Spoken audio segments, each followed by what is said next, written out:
Hello everybody. In this video I just wanted to cover some different types of lock picking locksmith tools. You'll have your different types of tensioning tools which help turn the tumbler or cylinder of the lock and all as you're picking. Then you've got different types of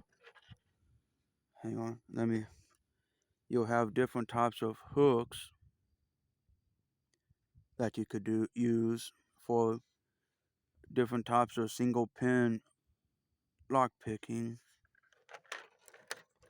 and of course you'll have different types of wakes and all. But and of course there's other types of lock picks as well, and different tensioning tools. But wanted to kind of go over the different types of locksmithing tools real quick, or at least for picking locks open and all. But thank y'all for watching and have a good day.